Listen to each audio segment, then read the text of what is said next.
नमस्कार। आप सभी का स्वागत है एक बार फिर से जीके मिलीनियर्स में। आइए दोस्तों, आज हम झारखंड जीके का अगला हम लेकर आए हुए हैं टॉपिक, जो कि काफी महत्वपूर्ण टॉपिक होने वाला है। और आज हम बात करेंगे, जैसे हमने जितने भी जनजातीय शासन व्यवस्था था वो सारे शासन व्यवस्था को एक एक करके हमने पढ़ा। और अब हम आगे बात करने वाले हैं आज के जितने भी झारखंड की जनजातियां हैं, वो भी सभी जनजातियों के बारे में आज हम चर्चा करेंगे। पहले आज हम एक डिटेल जनजातियों के बारे में पहले समझेंगे, क्या उनका अर्थ होता है, कहां से वो सबसे पहले भारत में प्रवेश करते हैं और कैसे कैसे ये निवास स्थल माना जाता है। फिर उसके बाद हम एक एक करके सारे जनजातियों को कवर करेंगे और आसानी से हम सारे कह सकते हैं कि सारे चैप्टर को हम आसानी से कवर करते चले जाएंगे। आइए, आज हम बात करने वाले हैं जनजातियों की। झारखंड की जनजाति कह सकते हैं कि ऐसे लोग जो सभ्यता के प्रभाव से, यानी सभ्यता के प्रभाव में जो भी अपने जीवन यापन जो है वो देखते हैं कि जब स्टार्टिंग में आते हैं तो वो पहाड़ों पर निवास करते हैं। और कह सकते हैं कि जो भी अपनी सभ्यता संस्कृति वो सारी चीज को अक्षुण्ण बनाए हुए रखते हैं और अपना जीवन यापन करते हैं। साथ ही साथ बता दें कि वो शुरू से ही प्रकृति पूजक माने जाते हैं, क्योंकि जितने भी उनके त्योहार होते हैं या तो जितने भी पूजन होते हैं वो सारे पूजा या तो फिर कह सकते हैं त्योहार, ये सारे प्रकृति के आधार पर आधारित होता है। कह सकते हैं कि एक तरह से जितने भी पूजा या तो फिर और भी जो भी कार्य होते हैं वो प्रकृति के आधार पर होता है। भगवान भी कह सकते हैं उनके जो भी पूजनीय होता है वो सारे कहीं ना कहीं पेड़ों के प्रति या तो फिर और जो भी होते हैं वो प्रकृति के अनुरूप ही पूजा पाठ भी करते हैं। तो इस तरह से कह सकते हैं कि हमारे जीवन के लिए आज जिस तरह से भारत सरकार जिसके लिए कितने पैसे खर्च कर रहे हैं, हम कह सकते हैं कि पुराने काल में अगर सिर्फ उन लोगों को देखा जाए तो वो काफी शुरू से ही संरक्षण करते आए हैं, क्योंकि हम जानते हैं कि वो पेड़ को एक देवता की तरह पूजते हैं। तो शुरू से ही वो पेड़ पौधों को काफी बचाने का कार्य किया।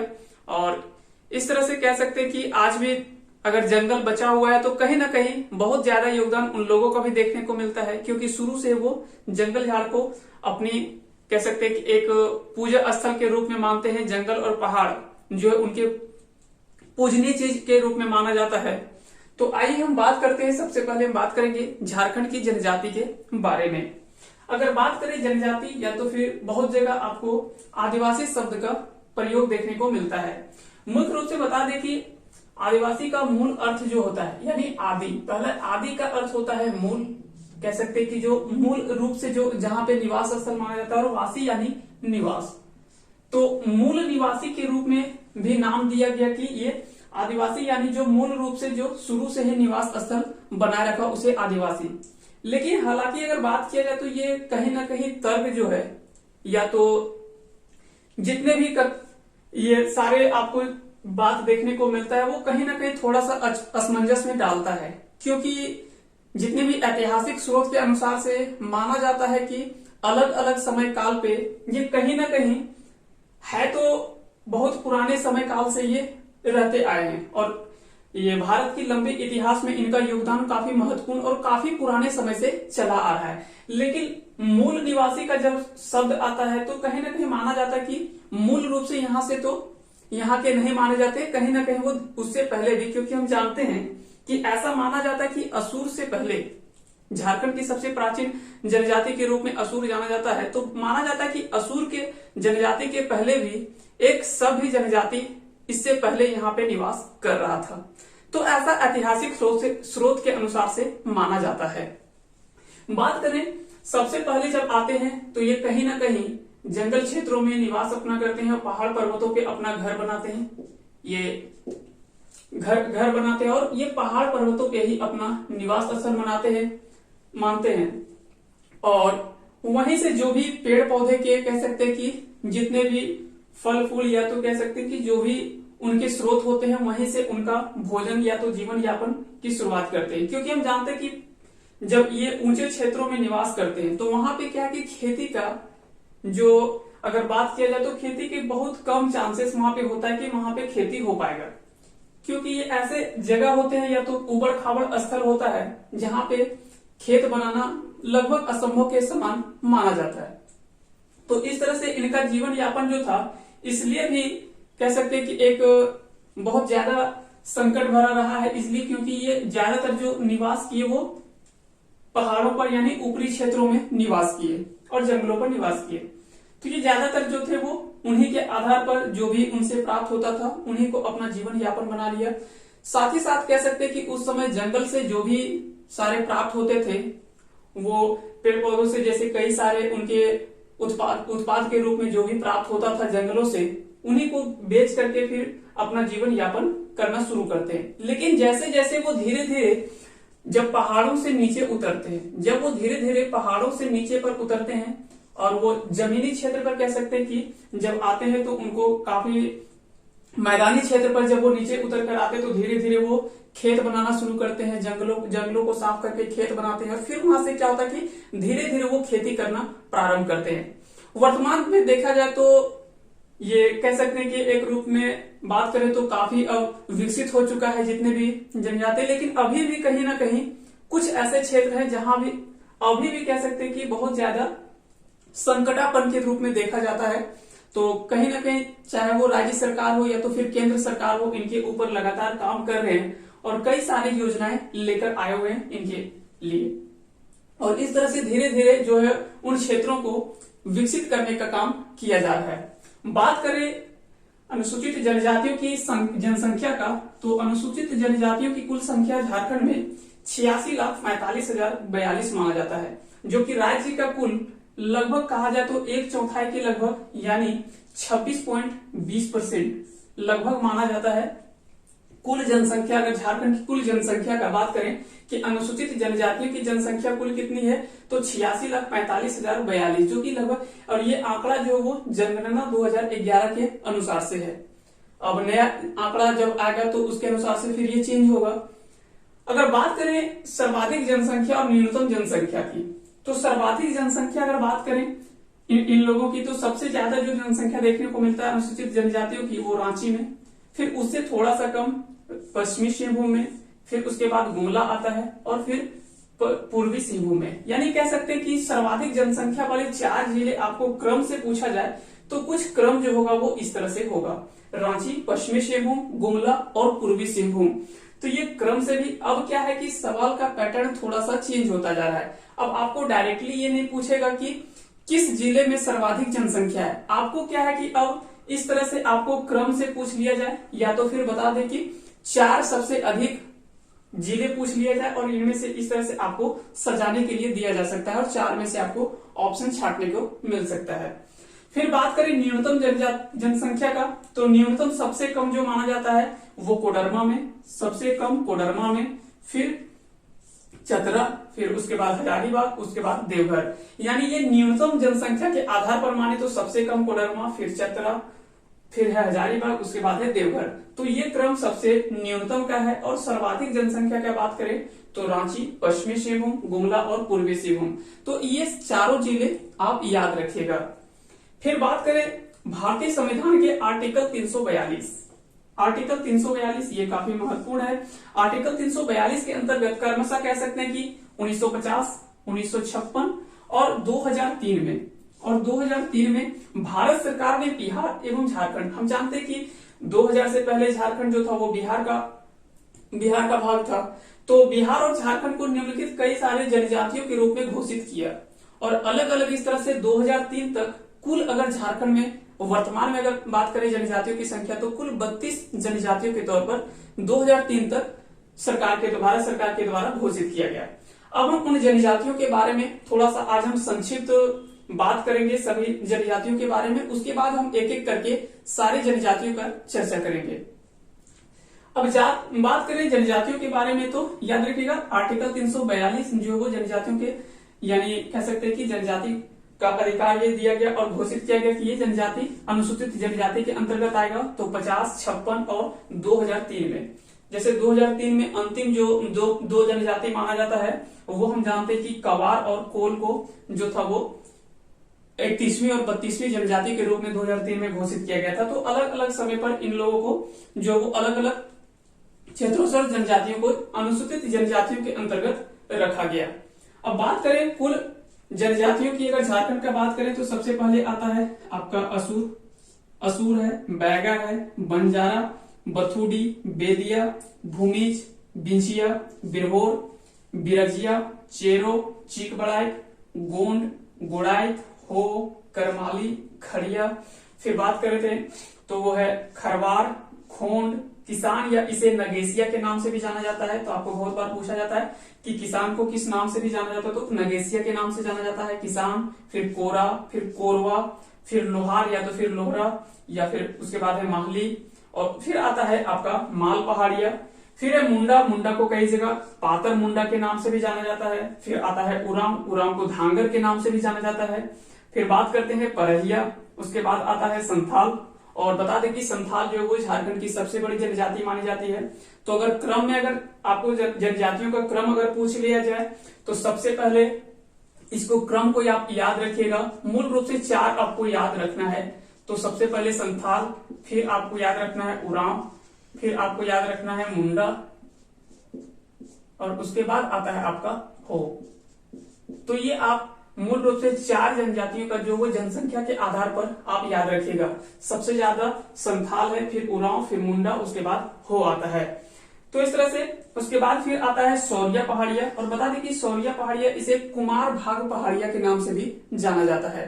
तो अगर बोला जाए कि सौरिया पहाड़िया को और किस नाम से जाना जाता है तो कुमार भाग पहाड़िया के नाम से जाना जाता है। या तो कई बार सवाल पूछा जाता है कि कुमार भाग पहाड़िया को किस नाम से जाना जाता है, या किस जनजाति को कुमार भाग पहाड़िया के नाम से भी जाना जाता है। और वहां पे ऑप्शन आपको सौरिया पहाड़िया, माल पहाड़िया, इस तरह से आपको ऑप्शन दे दिया जाता है। फिर बात करते हैं वो आता है सबर की, और सबर को हम हील खड़िया के नाम से भी जानते हैं। सबर को हम हील खड़िया के नाम से भी जानते हैं, तो ये भी याद रखिएगा। उसके बाद फिर आता है कवार और कोल। कवार और कोल बता दें कि 2003 में भारत सरकार के द्वारा इनको अनुसूचित जनजाति के अंतर्गत रखा गया। और कोल जो है वो झारखंड की 32वीं जनजाति के तौर पर माना जाता है। तो अगर यहाँ पे आपको डायरेक्टली पूछा जाए कि झारखंड की 32वीं जनजाति कौन है या तो अंतिम जनजाति कौन माना जाता है, तो वो आपका कोल होगा। और ये दोनों को 2003 में शामिल किया गया था अनुसूचित जनजातियों के अंतर्गत। तो इस तरह से कुल आपका झारखंड के 32 जनजातियों के बारे में हम थोड़ा सा आज ज्यादा इसके बारे में डिटेल में नहीं जाएंगे, क्योंकि इसके बाद हम एक एक करके सारी जनजातियों को जितने भी बन सकते हैं उनकी राजनीतिक व्यवस्था कैसे थी, उनकी धार्मिक व्यवस्था कैसे थी, उसकी सामाजिक व्यवस्था कैसे है, वो जनजाति कहाँ से आते हैं, क्या क्या उसमें युवा ग्रह कैसा होता है, वो सारी चीज को हम जब जिक्र करेंगे। उनमें कौन कौन से गोत्र होते हैं, कैसी वैवाहिक संबंध देखने को मिलता है, तो वो सारी चीजों को हम एक एक करके और पूरे डिटेल से हम उसके बारे में चर्चा करेंगे एक एक करके। तो आज हम सिर्फ थोड़ा सा संक्षेप में ये सारी जनजातियों को एक बार नाम हम आपको हाईलाइट कर दिए। अब बात करते हैं ये सारी 32 जनजातियों को फिर क्या है कि अलग अलग रूप में देखा जाता है। जैसे कुछ जनजातियों ने क्या किया कि अपने आप को अलग रूप से घोषणा कर लिया। जैसे 8 जो जनजाति है वो आदिम जनजाति के तौर पर माना जाता है। 8 जो है वो आदिम जनजाति के रूप में माना जाता है। अब वो कौन कौन से जनजाति है, जैसे असुर, परहिया, कोरवा, सबर या तो फिर इसे हील खड़िया के नाम से जाना जाता है, फिर है बिरहोर, उसके बाद बिरजिया, फिर सौरिया पहाड़िया और माल पहाड़िया। तो ये कुल 8 जनजाति है वो आदिम जनजाति के रूप में माना जाता है। फिर वही बात करें, कुछ जनजातियों ने सदान के रूप में अपने आप को सदान माना है। जैसे सदान कह सकते हैं कि जो भी झारखंड के प्राचीन गैर जनजाति जो थे, यानी कह सकते हैं कि जो जनजाति से अलग थे, यानी गैर जनजाति जो थे उनको ही सदान कहा गया। लेकिन यहाँ पे सदान के लिए भी कुछ कंडीशन है। तो जब हम झारखंड के सदान के बारे में पढ़ेंगे तो उसमें डिटेल रूप से हम चर्चा करेंगे इसके बारे में कि सदान क्या होता है और किसे हम वास्तविक रूप से सदान कहते हैं, और उनका भाषा किस आधार पे होना चाहिए। तभी वो ऐसा नहीं कि सभी ये गैर जनजाति ही सदान के अंतर्गत आते हैं या तो फिर सभी वो सदान के अंतर्गत आते हैं। तो कुछ उनमें भी कंडीशन देखा गया और उन्हीं को सदान मुख्य रूप से माना गया। लेकिन ये मुख्य रूप से आप याद रखिएगा कि झारखंड के प्राचीन गैर जनजातियों को सदान के रूप में जाना गया। जैसे उसमें अगर बात करें, कुछ जनजातियों ने जो है वो अपने आप को सदान माना है, जैसे बिरजिया, लोहरा, चिकबड़ाई, गोड़ाई, करमाली, माहली और किसान। ये सभी जनजातियां जो वो अपने आप को सदान मानते हैं। और कुछ जनजाति ऐसे हैं जो अपने आप को उच्च हिंदू या तो फिर कह सकते हैं कि राजपूत मानते हैं। तो कुछ ऐसे भी जनजाति देखने को मिला है, जैसे बथुड़ी, बेदिया, चेरो, बिंजिया और खरवार। इनमें से बहुत सारे ऐसे जनजाति हैं जिनके कह सकते हैं कि जिनके जातियों के में काफी सारे कह सकते हैं कि कंडीशंस लगा होता था, और अभी वर्तमान में तो नहीं बता सकते, लेकिन पहले जो था कि एक दूसरे के यहाँ भोजन नहीं करना है, या तो फिर ना ही किसी जनजातियों के यहाँ पे मुख्य रूप से ये देखने को मिलता था प्रवेश करना है, या तो बहुत सारे उसमें कंडीशन लगा होता था पहले। वर्तमान में तो अब ये सब नहीं बचा हुआ है, लेकिन ये पहले देखा जाता था और ये अपने आप को उच्च हिंदू मानते थे, जैसे बथुड़ी, बेदिया, चेरो, फिर है बिंजिया, फिर है खरवार। तो ये सारी जनजातियां जो थे वो अपने आप को उच्च हिंदू या राजपूत मानते थे। और फिर यहाँ से क्या है कि अब जनजातियों का वर्गीकरण हमने देखा कि कुछ ये अपने आप को मानते हैं।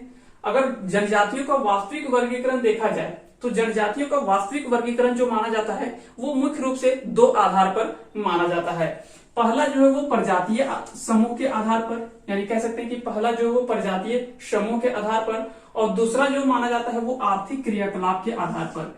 कह सकते हैं कि पहला जो वो प्रजातीय समूह तो हम जानते हैं प्रोटो ऑस्ट्रेलाइड या तो फिर प्री द्रविडियन, उसके बाद आता है द्रविडियन। तो ये बहुत बार पूछा जाता है कि इनमें से कौन सी जनजाति जो वो प्रोटो ऑस्ट्रेलाइड के अंतर्गत आता है, ऑस्ट्रेलॉइड के अंतर्गत आता है, या फिर द्रविडियन समूह के अंतर्गत आता है। तो यहाँ से भी काफी बार सवाल आपसे पूछा जाता है। तो आज हम जानेंगे और थोड़ा सा हम ऐसे याद करने का कोशिश करेंगे जो कि लंबे समय तक हमको इसमें कंफ्यूजन ना हो और हम आसानी से याद रख सकें। आज हम कुछ उसी के बारे में चर्चा करेंगे। फिर उसके बाद आता है आर्थिक क्रियाकलाप के आधार पर, यानी जो उनका कह सकते हैं कि जो भी दैनिक कार्य था उनके आधार पर भी कई सारे जनजातियों को अलग अलग बांटा गया।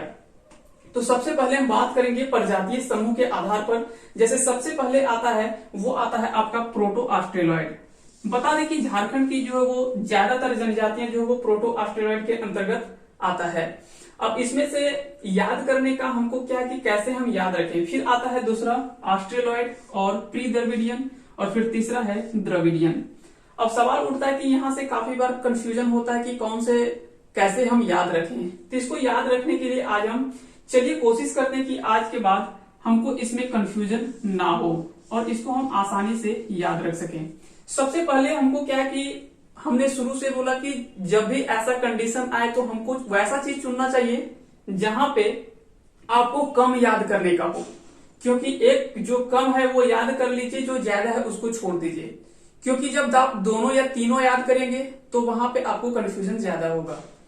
तो एक आप याद रखिएगा ऑस्ट्रेलॉइड और प्री द्रविडियन, इसमें दो जनजाति हैं, मुंडा और करमाली।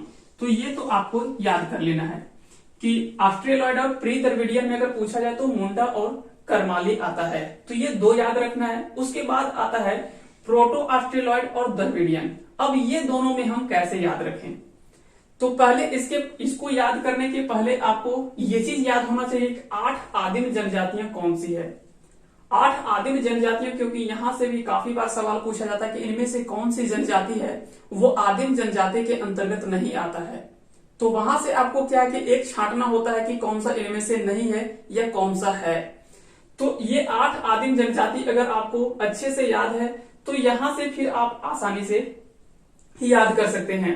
जैसे प्रोटो ऑस्ट्रेलॉइड में संथाल, हो, खड़िया, भूमिज और कोरा, ये अगर 5 जनजाति को देखा जाए, उसके बाद जितने भी आदिम जनजाति हैं सिवा एक के बिरजिया, यानी एक बिरजिया आदिम जनजाति को छोड़ दिया जाए, बाकी सारे आदिम जनजाति जो है वो प्रोटो ऑस्ट्रेलॉइड के अंतर्गत आता है। यानी जब भी आपको ऑप्शन में खास करके अगर पूछा जाए कि इनमें से कौन सा प्रोटो ऑस्ट्रेलॉइड के अंतर्गत आता है, तो उनमें से आदिम जनजाति का जब ऑप्शन दिखे तो वो तो होगा ही, सिर्फ एक बिरजिया को छोड़कर। यानी बिरजिया जो आता है वो द्रविडियन के अंतर्गत आता है, बाकी जितने भी आदिम जनजाति हैं वो सारे प्रोटो ऑस्ट्रेलॉइड के अंतर्गत आता है। तो इस तरह से याद रखिए कि, और ये आप 5 याद रख लीजिए, संथाल, हो, खड़िया, भूमिज और कोरा, ये 5 याद रख लीजिए। उसके बाद आदिम जनजातियों को हम आसानी से याद तो हमको इसमें करना ही है, क्योंकि आदिम जनजाति जब तक याद नहीं करेंगे तो यहां से ना यहां भी हमको दिक्कत होगा और यहां पे भी दिक्कत होगा। इसलिए आप पहले 8 आदिम जनजातियों को याद रखें, असुर, परहिया, कोरवा, सबरिया, हिल खड़िया, फिर है बिरहोर, बिरजिया, सौरिया पहाड़िया और माल पहाड़िया। तो यहां से आप ये 8 को याद रखें, तो फिर यहाँ पे आपको कंफ्यूजन नहीं होगा। और फिर द्रविडियन में अगर बिरजे छोड़ दिया, फिर उरांव, खरवार, माहली, गोंड, चेरो, चीकबड़ाई, बैगा, बथुड़ी, किसान, बेंचिया व बेदिया, ये सभी जो वो द्रविडियन के अंतर्गत आता है। तो यहाँ से भी काफी बार सवाल पूछा जाता है कि इनमें से कौन सी जनजाति वो द्रविडियन समूह के अंतर्गत आता है या द्रविडियन समूह प्रजाति के अंतर्गत आता है। तो यहाँ से भी सवाल आपसे पूछा जा सकता है। तो ये दोनों में आप ये खुद डिसाइड करें कि आपको कौन सा आसान होगा, या तो आप पहले को याद रखें या तो फिर दूसरे को, और एक बीच ये आपको याद रखना है। यानी ऑस्ट्रेलॉइड या प्री द्रविडियन में मुंडा और करमाली आता है। फिर वही द्रविडियन और प्रोटो ऑस्ट्रेलॉइड में अगर ये एक बिरजिया को छोड़ दिया जाए तो बाकी का जो बचता है संथाल, हो, खड़िया, भूमिज और कोरा, और बाकी के आदिम जनजाति जो 7 आपके बचते हैं वो। तो आप यहां से आप ज्यादा आसानी से याद रख सकते हैं इसको। तो कोशिश करें कि आप प्रोटो ऑस्ट्रेलॉइड को याद रखें, तो ये आपका द्रविडियन याद हो जाएगा, या तो फिर द्रविडियन को याद रखें, प्रोटो ऑस्ट्रेलॉइड आपका याद होगा। तो इस तरह से दोनों में से एक को याद रखें। फिर बात आता है आर्थिक क्रियाकलाप के अंतर्गत।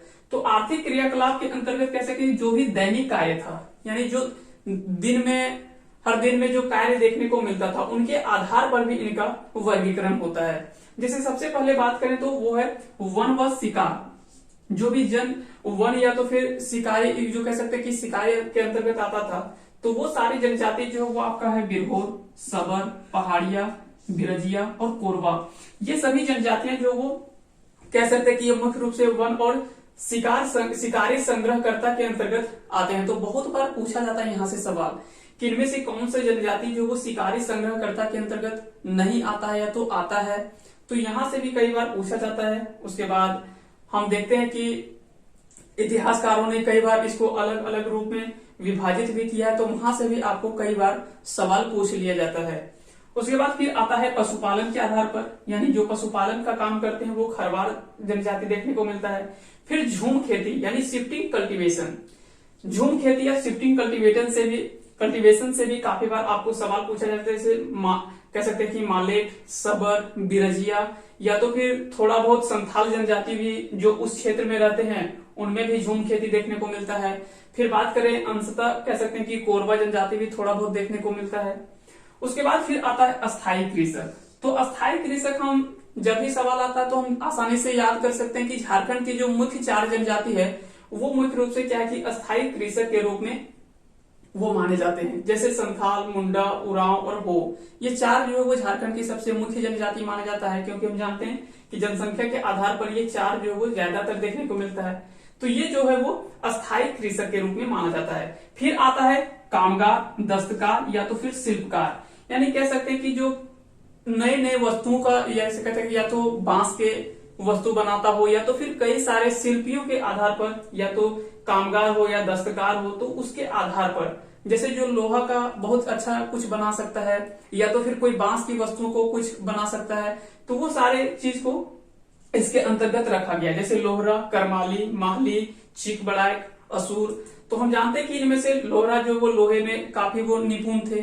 फिर असुर और बात करें असुर, बिरजिया, सब तो शुरुआत में ही ये लोहे के बारे में बहुत अच्छे से जानते थे। उसके बाद करमाली आता है, फिर माहली आता है, चीकबड़ाई आता है।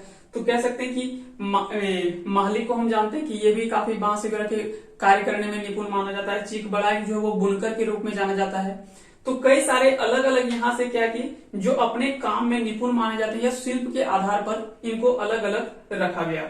फिर आता है कृषक या तो फिर उद्योग कर्मी।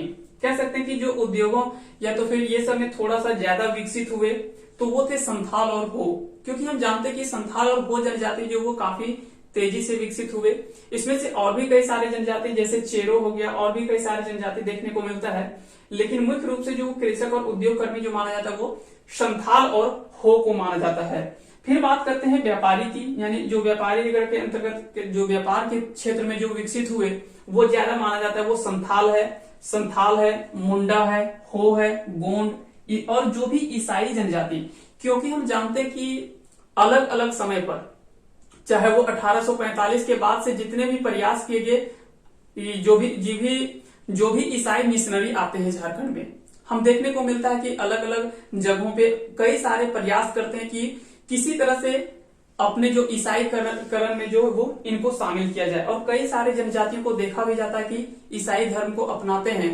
और वो भी क्या है कि तो कह सकते हैं कि जितने भी ईसाई जनजाति जो होते हैं वो शुरुआत से ही वो काफी कह सकते हैं कि एक तरह से काफी विकसित माने जाते हैं, क्योंकि इनका जो देखभाल होता था, या तो कह सकते हैं कि और भी जो भी क्षेत्र रक्षण जो था वो सारा ईसाई के अंतर्गत था। तो कहीं न कहीं वो सभी काफी विकसित थे, इसलिए ये भी काफी जो वो व्यापारी के अंतर्गत ये शुरू से ही आ गए। तो संथाल, मुंडा, हो, गोंड और ईसाई जनजाति जो थे ये मुख्य रूप से व्यापारी के अंतर्गत व्यापारी के ये काम के मुख्य रूप से भाग लेते हैं। फिर आता है घुमंतु जनजाति, जो देखते हैं कि इधर उधर घूमते रहते हैं, यानी उनका निवास स्थल जो है वो फिक्स नहीं होता है। आज गए वहां पे और वहां पे कुछ दिनों तक निवास अपना बनाते हैं, और फिर वहां से उठकर फिर वो दूसरे जगह निवास स्थल बनाते हैं, या किसी फील्ड में या तो किसी मैदान में जाते हैं, वो अपना निवास स्थल कुछ दिनों तक रहता है। तो वो जनजातियों में जैसे बिरहोर और हील खड़िया, तो ये दो जनजातियों को हम अक्सर देखते हैं कि आज कहीं यहाँ पे लगा दिया या तो फिर दूसरे जगह, क्या कि बहुत बार देखते हैं कि अब तो उन लोगों के पास अपना सेपरेट गाड़ी होता है, वो अपनी गाड़ी से लेकर जाते हैं और एक जगह तंबू गाड़ के वो कुछ दिनों तक वहां रहते हैं, फिर वहां से उठकर वो दूसरे जगह चले जाते हैं। और जब हम इनके बारे में डिटेल से पढ़ेंगे तो उनमें भी उनको क्या क्या कहा जाता है, उनके घर को क्या कहा जाता है जो तंबू गाड़ कर रखते हैं, तो वो सारी चीजों के बारे में हम एक एक करके चर्चा करेंगे। तो ये कुछ था झारखंड की जनजातियों का जो भी वर्गीकरण था, या तो फिर झारखंड की जनजातियों के परिचय के बारे में था, वो सभी हमने संक्षेप में समझने का प्रयास किया। उम्मीद करते हैं कि आप सभी को आज का क्लास पसंद आया होगा, और अगर पसंद आया होगा तो आप हमारे चैनल को लाइक करें, और साथ ही साथ अगर चैनल पे नए हैं तो निश्चित रूप से आप चैनल को सब्सक्राइब करें और साथ ही साथ अपने दोस्तों के साथ शेयर भी करें, क्योंकि और बेल आइकन आपका जब सब्सक्राइब करेंगे तो साथ ही साथ बगल में बेल आइकन दिखेगा, तो आप बेल आइकन को भी प्रेस कर देंगे, क्योंकि जब भी कोई हम नया वीडियो अपलोड करेंगे तो उसका नोटिफिकेशन आपके पास तुरंत चला जाएगा और आप आसानी से वहां से देख सकेंगे। तो इस तरह से आप सभी को एक बार फिर से बहुत बहुत धन्यवाद।